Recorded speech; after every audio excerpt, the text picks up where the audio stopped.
দেখতেছি একজন রাখাল ছাগল চড়াচ্ছে, অনেকগুলো ছাগলের পাল। আমার ভাইয়েরা কোরআনে কারীমের মধ্যে 25 জন নবীর নাম আছে, কিন্তু আমার ভাইয়েরা 25 জন নবীর নাম আছে, কোরআনে কারীমের মধ্যে 6 জন নবীর নামে আল্লাহ সূরা নাযিল করেছে, আর কোরআনে কারীমে 2 জন ওলির নামে আল্লাহ কোরআনে সূরা নাযিল করেছে। ভালো করে কথাটা বোঝেন। নবী 1,24,000 মতান্তরে 2,24,000 নবী রাসূল আছেন, কিন্তু সবার নামে কোরআনে সূরা নাই। 25 জন নবীর নাম আছে কোরআন শরীফের মধ্যে, তার মধ্যে 6 জন নবীর নামে ডাইরেক্ট সূরা নাযিল করা হয়েছে, নবীর নামে ডাইরেক্ট। যেমন ইব্রাহিম, ইউসুফ, ডাইরেক্ট নবীর নামে সূরা নাযিল করা হয়েছে।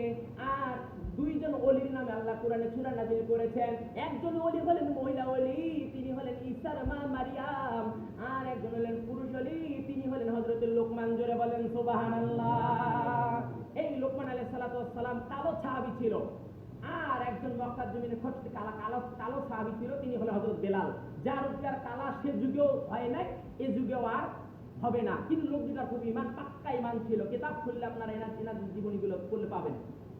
আমি শর্টকাটে বলতে চাই আমার ভাইয়েরা, রাসূল থেকে যে একজন রাখাল মানে ছাগল চড়াচ্ছে মরুভূমির মধ্যে, হযরত ওমর রাখালের বেশে, সাধারণ মানুষের বেশে তার কাছে গেলেন, যা বললেন, হে রাখাল, এই ছাগলগুলো কার? বলছে আমার অমুক মালিকের। কয় এখানে কতটা ছাগল আছে? কয় এখানে প্রায় 100 ছাগলের মতো আছে।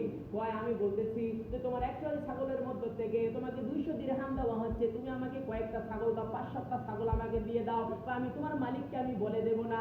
এবার ওই রাখাল বলেছে, না না না, এখান থেকে ছাগল দেওয়া যাবে না। তার কারণ হলো এই, আমি পৃথিবীর একজন মালিককে ফাঁকি দিলাম, কিন্তু মালিক ইয়াউমিদ্দিন, যেদিন আমি আল্লাহর দরবারে হাজির হয়ে যাব, সেই দিন আমার মালিকের চোখ থেকে আমি বাঁচতে পারবো না। জোরে বলেন সুবহানাল্লাহ। এবার বলতেছে যে আপনাকে দেখতেছে, আপনার কত সুন্দর জুব্বা, কত সুন্দর টুপি, কত সুন্দর আপনার পাগড়ি, কিন্তু লোকটা মনে হয় পাক্কা শয়তান। কন্না আল্লাহু আকবার।